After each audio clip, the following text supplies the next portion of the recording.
오늘도 하루의 첫 시간 우리 하나님 앞에 성별해 드리는 여러분 모두에게 우리 하나님께서 주시는 은혜와 또 사랑과 능력이 오늘도 여러분과 함께 하시기를 주님의 이름으로 간절히 축원합니다. 오늘은 예레미야서 37장의 말씀을 중심으로 갈림길에 서서라는 제목으로 함께 말씀의 은혜를 나누기를 원합니다. 성경은 인생을 가리켜서 길을 걷는 것으로 표현합니다. 하나님이 기뻐하시는 삶을 가리키는 다윗의 길, 또 그 반대의 삶인 여로보암의 길이 있습니다. 이 두 길 중에 어느 길을 걷는가 하는 문제는 우리에게 참 중요합니다. 그런데 그 길을 걸어가다 보면 때때로 만나게 되는 갈림길이 있습니다. 그 갈림길에서 우리는 선택을 해야만 한다는 거죠. 그것을 세상에서 시험이라고도 말하고 유혹이라고 말하기도 하죠. 그런데 그 갈림길에서 과연 우리는 어떤 선택을 해야 할까? 어떤 선택이 믿음의 선택일까? 하는 이런 중요한 문제는 우리가 날마다 되뇌이고 가슴에 새겨야 하는 문제일 것입니다. 저는 오늘 그래서 본문의 말씀을 중심으로 해서 갈림길에 서 있는 우리들이 과연 어떤 믿음의 선택, 믿음의 기준을 세워가야 할까? 그것을 두 가지로 함께 좀 살펴보고 싶습니다. 첫 번째로는요, 보이는 상황에 따라서 판단하지 말라는 것입니다. 보이는 상황에 따라서 판단하지 말라는 거예요. 에덴 동산에서 살아가던 아담과 하와가 있습니다. 하나님과 아주 친밀한 교제 속에 있다가 그들은 하나님의 약속, 하나님께서 말씀하신 동산 중앙에 선악을 알게 하는 나무 열매 먹지 말라라고 하신 그 말씀을 깨뜨리게 됐습니다. 어기게 됐어요. 그래서 하나님과의 친밀한 교제가 끊어지게 됐습니다. 그런데 그 원인이 과연 어디에 있을까? 창세기 3장 6절에 보면 뭐라고 말하냐면 여자가 그 나무를 본즉 먹음직도 하고 보암직도 하고 지혜롭게 할 만큼 탐스럽기도 한 나무인지라 여자가 그 열매를 따먹고 자기와 함께 있는 남편에게도 주매 그도 먹은지라. 그가 보암직도 하고 먹음직도 하고 지혜롭게 할 만큼 탐스럽기도 하다. 이건 다 눈과 관련된 일입니다. 보여지는 대로 그렇게 판단했다는 거죠. 그리고 요한일서 2장 16절에도 세상에 여러 가지 것들이 있는데 아버지에게서 온 것과 그렇지 않은 세상에서 나온 것, 이것을 구별할 수 있도록 주신 지침에도 보면 이렇게 말해요. 요한일서 2장 16절 공동번역으로 읽어드립니다. 세상에 있는 모든 것 곧 육체의 쾌락과 눈의 쾌락을 쫓는 것이나 재산을 가지고 자랑하는 것은 아버지께로부터 나온 것이 아니고 세상에서 나온 것입니다. 육체의 쾌락과 눈의 쾌락을 쫓는 것, 재산을 가지고 자랑하는 것, 이것은 하나님께서 주시는 것이 아니더라는 거예요. 그것은 세상에서 나오는 유혹이라는 거죠. 여기에도 보면 눈의 쾌락이라는 말이 있습니다. 보이는 대로 우리가 그렇게 즐거움을 쫓아서 살아가서는 안 된다는 거예요. 오늘 이런 유혹은 우리 곁에 아주 가까이 있습니다. 보이는 대로 판단해, 마음 가는 대로 판단해, 이렇게 세상은 이야기하죠. 자, 오늘 본문을 보면 요시야의 아들 시드기야가 왕이 됐습니다. 그런데 왕이 되자마자 이제 상황이 갑자기 다르게 전개되어지는 것을 보게 됩니다. 예레미야서 37장 5절을 보시면 이렇게 기록해요. 바로의 군대가 애굽에서 나오매 예루살렘을 애워쌌던 갈대아인이 그 소문을 듣고 예루살렘에서 떠났더라. 자신들을 애워싸고 있는 바벨론의 군대가 사라져버렸습니다. 바로의 군대가 애굽에서 나와요. 야, 이제 우리가 구원의 여망이 바로의 군대로부터 시작되는구나. 그렇게 생각이 들 수 있어요. 이 소문이 예루살렘까지 퍼지게 됐는데 애워싸고 있던 갈대아인들이 너무 두려웠어요. 그래서 예루살렘을 떠나게 됐습니다. 상황이 변화됩니다. 그것을 눈으로 보게 되어 마음이 너무너무 행복합니다. 그 사람들은 그래서 하나님의 그 뜻, 이 상황 속에서 하나님의 뜻으로 그것을 판단하게 됩니다. 일이 잘 풀리면 하나님의 뜻이고 그렇지 않으면 하나님의 뜻이 아니라고 생각하는 우리와 별반 차이가 없는 거예요. 그런데 여러분, 성경을 가만히 보시면 우리들이 일이 잘 풀리면 하나님의 뜻이고 일이 풀리지 않으면 하나님의 뜻이 아니다, 그런 단순한 논리가 아니더라는 거예요. 성경에 보면 잘 되는 순간, 그 순간이 하나님의 뜻과 다른 데도 있고, 잘 안 되는 것 같은데 그것이 하나님의 뜻 가운데에서 만들어져 가고 있다는 사실들, 이것을 고루 설명을 하고 있다는 겁니다. 요나서 1장 2절 3절에 이런 말씀이 있어요. 너는 일어나 저 큰 성읍 니느웨로 가서 그것을 향하여 외치라. 그 악독이 내 앞에 상달되었음이니라 하시니라. 그러나 요나가 여호와의 얼굴을 피하려고 일어나 다시스로 도망하려 하여 욥바로 내려갔더니 마침 다시스로 가는 배를 만난지라. 여호와의 얼굴을 피하여 그들과 함께 다시스로 가려고 배삭스를 주고 배에 올랐더라. 하나님의 얼굴을 피하려고 다시스로 도망칩니다. 니느웨 가서 복음 전에 싫어요. 나는 그렇게 할 수 없어요. 도망쳤어요. 다시스로 도망치려고 가던 길목에 배를 타야 되니까 욥바로 갔습니다. 그런데 욥바로 딱 내려갔더니 다시스로 가는 배를 만났습니다. 지금처럼 핸드폰으로 이렇게 쭉 보면서 배 시간 알고 예약하고 가는 게 아니라 그저 피하려고 욥바까지 갔는데 거기에 마침 다시스로 가는 배를 만났고 그 배가 마침 빠르게 출항할 수 있었다라고 하는 것이죠. 오늘 이 말씀을 보게 되면 이 상황만 놓고 보면 하나님의 뜻처럼 보여요. 그런데 실상 요나는 하나님의 얼굴을 피하려고 도망치고 있는 가운데 만난 것입니다. 그러니까 오늘 이 말씀은 상황이 잘 풀리지만 아니요, 하나님의 뜻과는 다르다는 이야기예요.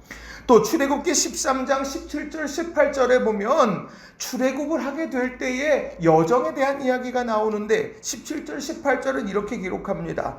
바로가 백성을 보낸 후에 블레셋 사람의 땅의 길은 가까울지라도 하나님이 그들을 그 길로 인도하지 아니하셨으니 이는 하나님이 말씀하시기를 이 백성이 전쟁을 하게 되면 마음을 돌이켜 애굽으로 돌아갈까 하셨음이라. 그러므로 하나님이 홍해의 광야길로 돌려 백성을 인도하심에 이스라엘 자손이 애굽 땅에서 대열을 지어 나올 때에 블레셋 사람의 땅의 길은 가깝습니다. 그 길로 가면 돼요. 젖과 꿀이 흐르는 땅 금방 갑니다. 그런데 하나님께서는 그 길로 인도하지 않으시더라는 거예요. 도리어 홍해의 광야길로 돌려서 인도하십니다. 이유는 다른 데 있지 않았어요. 이 백성이 전쟁하게 되면 마음을 돌이켜 애굽으로 돌아갈까?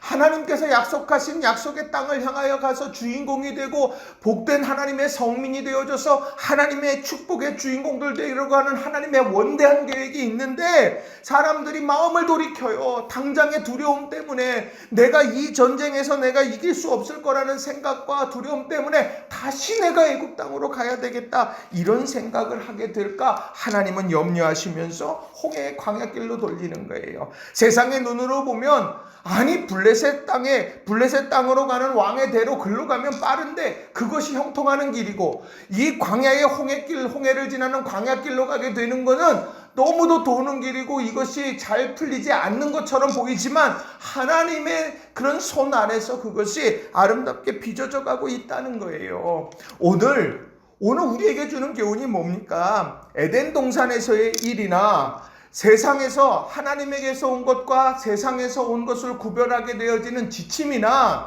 그리고 오늘 예레미야서에 나오고 있는 그 바로 왕의 군대가 나오고 이 바벨론의 군대가 철수하는 이런 여러 가지 상황들, 이 모든 것을 놓고 볼 때 우리에게 주는 교훈은 딱 하나입니다. 보이는 대로 상황을 판단하지 말라는 거예요. 그 이면에 있는 하나님의 뜻이 무엇일까? 지금 당장 내가 힘들고 어렵지만 하나님께서 이 가운데에서 나를 정금같이 빚어가고 계시다라고 하는 그런 하나님의 다루심을 우리는 보는 거예요. 보이는 상황대로 내가 지금 돌고 도는 것 같은데 아니에요. 내가 아름답고 안전하게 만들어져 가고 있는 거예요. 계단을 오를 때 한 칸 한 칸 올라가듯이 그렇게 하나님이 만들어가고 계시다라는 것, 우리는 그것을 다시 한번 신뢰하며 살아가야 되는 거예요. 우리들이 조금 더 좋아지니까 교만하고 우리가 조금 안 되니까 절망하고, 그건 신앙인의 삶이 아닙니다. 내가 하나님의 손에 있는가? 내가 하나님의 그 손길 안에서 오늘 만들어지고 있다라는 이 사실을 다시 한번 믿음 안에서 고백하면서 살아가는 우리 모든 성도님들이 다 되시길 주님의 이름으로 축원합니다. 두 번째로는요, 갈림길에서 믿음의 중심을 견고하게 해야 한다는 겁니다. 믿음의 중심을 견고하게 해야 한다는 거예요. 오뚜기가요, 넘어지면 다시 일어나요. 그건 중심이 바로 되어 있기 때문에 다시 일어날 수 있는 겁니다. 여러 가지 세상의 세파 때문에 이렇게 쳐가지고 흔들릴 수 있어요. 그런데 믿음의 사람들은 중심이 분명하기 때문에 다시 서게 된다는 겁니다. 그런데 오늘 본문에 보면은요, 그 믿음의 중심이 견고하게 서지 못했던 왕 시드기야를 소개하고 있다는 거예요. 자, 오늘 본문 1절에 보면 시드기야 왕의 처한 현실을 잘 설명해 줍니다. 요시야의 아들 시드기야가 여호야김의 아들 고니야의 뒤를 이어 왕이 되었으니 이는 바벨론의 느부갓네살 왕이 그를 유다 땅의 왕으로 삼음이었더라. 유다 땅의 왕이 되었어요. 경사스러운 일이에요. 그런데요, 바벨론의 느부갓네살 왕이 그를 그렇게 만들었다는 거예요. 자신이 왕이 된 것이 자신의 나라를 에워싸고 있는 강대국의 손에 의해서 선출되어져 그렇게 세워졌다는 거예요. 얼마나 이 안타까운 현실입니까? 왕이지만 왕으로서의 권한을 상실해버린 거예요. 그런데 그의 마음속에 그럼 어떤 생각이 있을까요? 이 국권을 회복하고 싶은 마음이 간절하지 않겠습니까?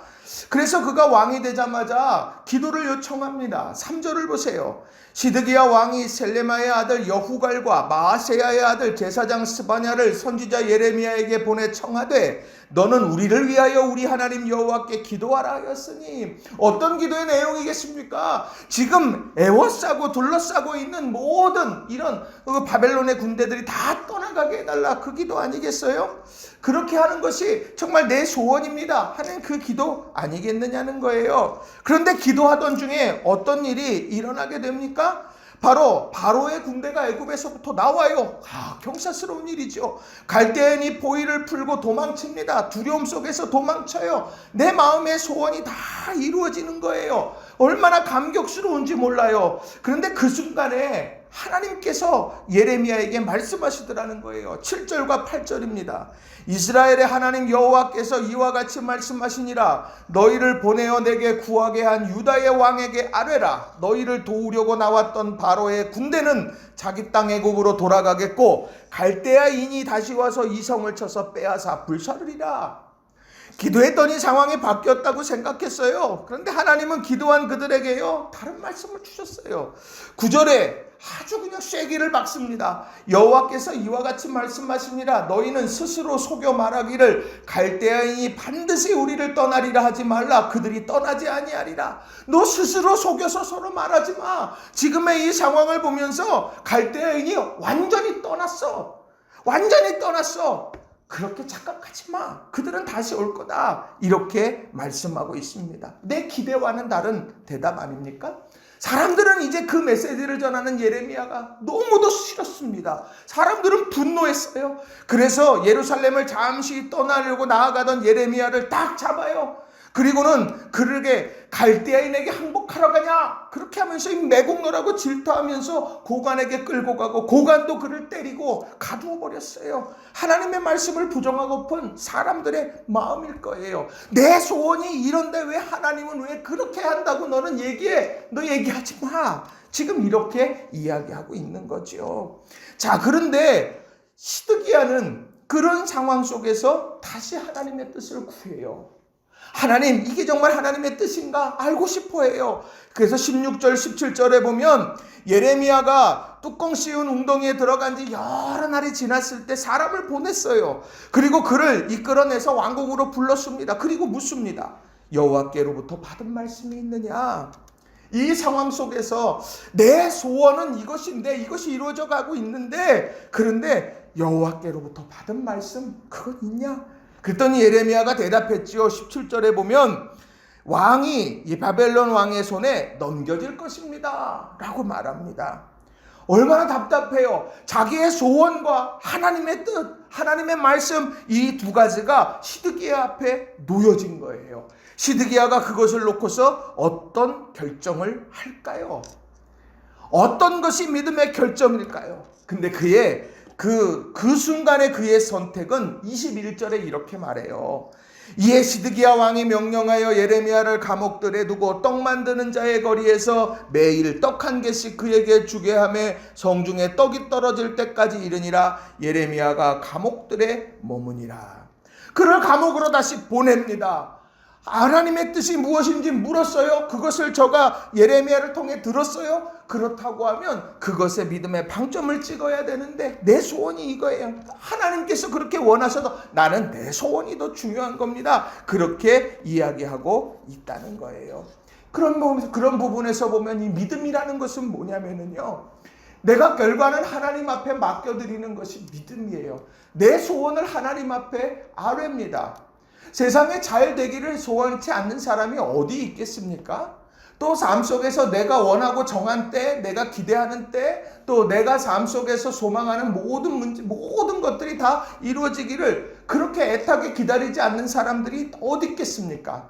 그런데 그런 소원까지도 하나님 앞에 맡기고 하나님이 이루시기를 기대하고 언제, 어디서, 어떤 방법으로 이루어질지 우리는 알지 못하지만 하나님 앞에 맡기는 것이 믿음의 삶이라는 거예요.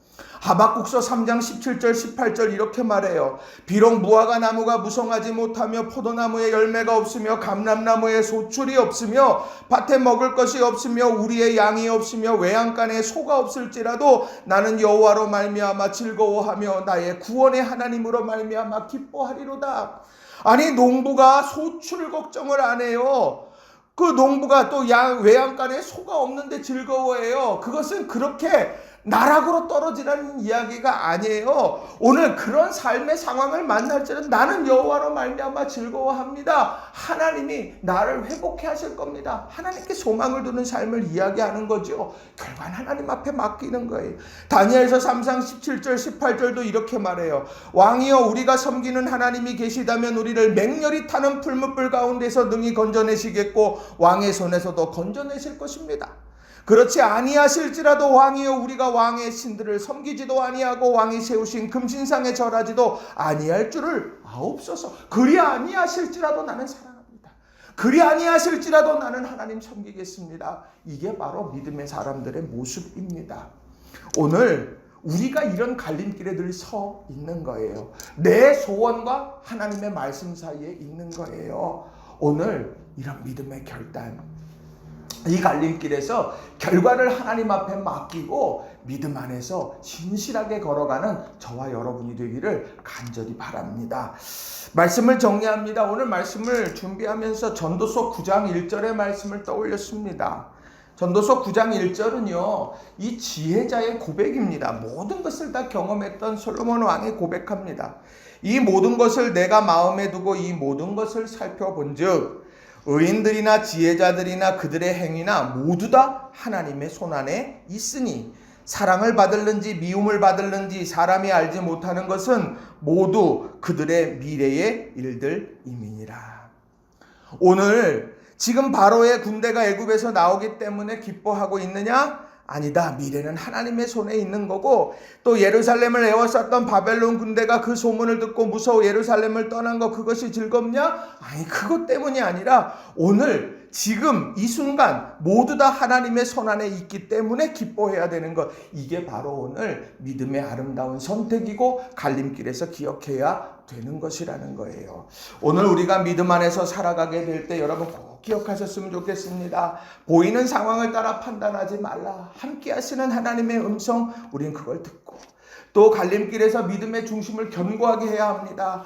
내 소원과 하나님의 말씀은 충돌될 때가 너무 많아요. 그런데 내 소원은 하나님 앞에 아뢰는 거예요. 그런데 그 소원을 하나님 앞에 아뢰고 결과는 하나님 앞에 맡기고 하나님께서 이루신 감사하고 또 하나님께서 때때로 지연된다. 우리는 그 가운데 하나님의 뜻을 기다리고 오늘 우리를 새롭게 빚어가시는 하나님의 축복을 오늘도 사모하면서 살아가면 되는 거예요. 이런 믿음의 길을 걸어가는 우리 모든 성도님들이 다 되시길 주님의 이름으로 축원합니다. 기도하겠습니다.